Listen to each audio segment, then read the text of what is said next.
Assalamualaikum warahmatullahi wabarakatuh. Selamat pagi anak-anak. Kita lanjutkan lagi belajar IPS tema 2 subtema 3. Sebelum kita mulai, mari kita berdoa bersama-sama. Bismillahirrahmanirrahim. Rabbi zidni ilman nafi'a warzuqni fahma birahmatika ya arhamar rahimin. Amin ya rabbal alamin. Anak-anak kelas 6 Al-Ghazali subtema 3 ini mengisi kemerdekaan sebagai upaya mengembangkan kehidupan kebangsaan yang sejahtera. Kompetensi dasarnya sama seperti kemarin, yaitu memahami makna proklamasi kemerdekaan, upaya mempertahankan kemerdekaan, dan upaya mengembangkan kehidupan kebangsaan yang sejahtera. Yang kedua, menyajikan laporan tentang makna proklamasi kemerdekaan, upaya mempertahankan kemerdekaan, dan upaya mengembangkan kehidupan kebangsaan yang sejahtera. Baik, makna kemerdekaan bagi kesejahteraan bangsa Indonesia. Nah, kemerdekaan itu membawa perubahan bagi bangsa Indonesia, masyarakat Indonesia.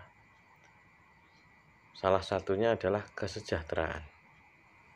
Pemerintah terus berupaya untuk mewujudkan masyarakat yang makmur dan sejahtera. Pemerintah terus membangun di berbagai bidang, seperti pendidikan, sosial, dan ekonomi. Kita bahas yang bidang pendidikan dulu. Sebelum bangsa Indonesia merdeka, pendidikan itu hanya untuk anak-anak tertentu saja. Tidak semua masyarakat Indonesia, tidak, tapi hanya anak-anak penjajah, anak orang Belanda misalnya ya, dan golongan bangsawan saja, yaitu orang yang terhormat, anaknya orang kaya misalnya, atau anaknya orang bangsawan, misalnya anaknya raja. Rakyat biasa tidak mempunyai kesempatan yang sama. Sekarang masyarakat Indonesia itu berhak mendapatkan pendidikan yang layak, semua anak. Tujuan pendidikan apa itu? Tujuannya adalah untuk mencerdaskan bangsa. Ini ada di Undang-Undang Dasar 1945 alinea keempat, serta meningkatkan kualitas SDM Indonesia, meningkatkan kualitas sumber daya manusia Indonesia. Itu tujuan dari pendidikan. Sekarang bidang sosial. Tujuan pembangunan di bidang sosial yaitu meningkatkan kualitas manusia serta hubungan masyarakat untuk meningkatkan kesejahteraan bersama. Sebelum bangsa Indonesia merdeka, masyarakat itu dikelompokkan berdasarkan status sosialnya. Nah, ini menyebabkan tidak merata, kesejahteraan itu tidak merata. Nah, sekarang semua masyarakat memiliki kedudukan yang sama. Ya, semuanya sama, sehingga kesejahteraan relatif merata. Ya. Selanjutnya bidang ekonomi. Dulu pada zaman penjajahan, sebagian besar masyarakat itu sulit ekonominya. Mereka mengalami kesulitan ekonomi.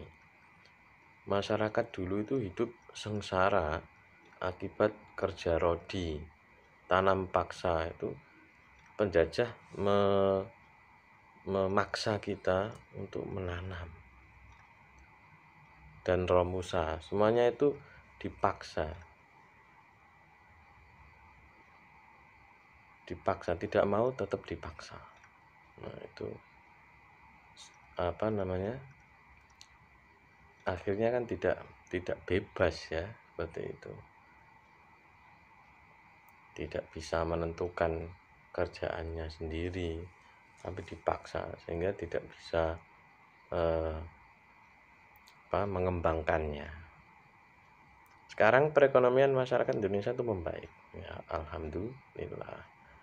Cita-cita bangsa Indonesia, apa itu cita-citanya? Bangsa Indonesia itu mempunyai cita-cita merdeka, terus bersatu, berdaulat, adil dan makmur. Ini ada di pembukaan Undang-Undang Dasar 1945 pada alinea kedua. Lalu apa upaya peningkatan kesejahteraan masyarakat Indonesia pada awal kemerdekaan? Jadi setelah proklamasi kemerdekaan itu langkahnya apa untuk meningkatkan kesejahteraan? Pada awal kemerdekaan tentu saja kondisi ekonomi bangsa Indonesia itu sangat buruk, masa peralihan itu.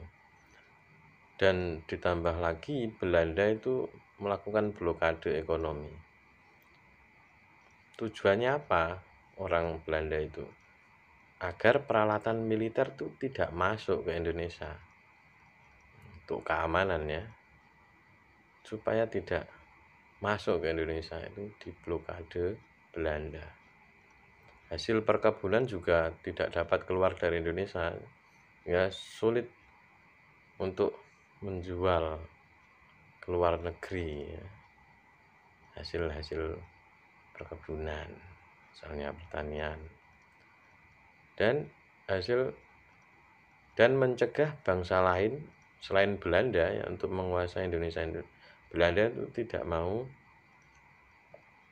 Indonesia dikuasai kalau bukan dia sendiri yang menjajah itu.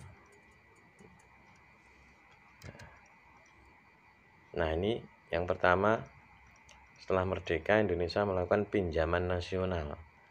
Pinjaman nasional ini dilakukan oleh Menteri Keuangan Insinyur Surahman pada Juli 1946.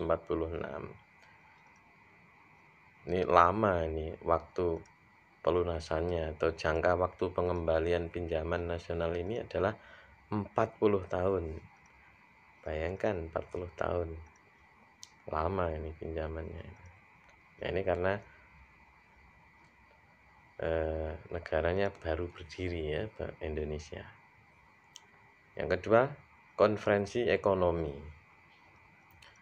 Konferensi ekonomi ini dipimpin oleh Menteri Kemakmuran Insinyur Darmawan Mangunkusumo. Tujuannya apa konferensi ini? Tujuannya adalah untuk memperoleh kesepakatan dalam menangani masalah-masalah ekonomi yang mendesak. Jadi dirapatkan, dibahas bersama, terus menyepakati. Nah, kalau ada permasalahan, misalnya masalah produksi atau masalah distribusi makanan, itu bagaimana caranya itu? Distribusi sandang serta status dan administrasi perkebunan. Itu diadakan konferensi ekonomi biar sama satu persepsi. 3. Pembentukan Badan Perancang Ekonomi. Dulu ada dibentuk Badan Perancang Ekonomi pada tanggal 19 Januari 1947. Langkah-langkah yang dilakukan badan ini adalah menyatakan semua bangunan umum, perkebunan, dan industri yang dimiliki Belanda itu menjadi milik pemerintah Indonesia. Terus, bangunan umum milik asing akan dinasionalisasi dengan pembayaran ganti rugi. Nah, dibuat menjadi milik Indonesia tapi ganti rugi. Indonesia mengganti berapa gitu. Terus perusahaan Jepang akan disita sebagai ganti rugi kepada Indonesia, kan Jepang sudah menjajah Indonesia. Nah, kan perusahaan-perusahaan yang sudah didirikan itu disita sebagai ganti rugi. Selanjutnya, perusahaan modal asing akan dikembalikan kepada yang berhak sesudah diadakan perjanjian Republik Indonesia dengan Belanda. Terus ada lagi ini rencana Kasimo atau Kasimo Plan. Kasimo Plan itu disusun oleh Menteri Urusan Bahan Makanan I.J. Kasimo. Ya, menyarankan agar menanami tanah-tanah kosong. Di mana itu? Di Sumatera Timur. Tak tanggung-tanggung tuh seluas 281.277 hektar. Nah, itu luas tanami semuanya. Tidak hanya di Sumatera Timur ya, yang di Jawa, posisi di Jawa itu dilakukan intensifikasi dengan menanam bibit unggul. Terus pencegahan penyembelihan hewan-hewan yang berperan penting bagi produksi pangan. Jangan asal disembelih kalau yang hewan itu masih dibutuhkan dalam produksi pangan.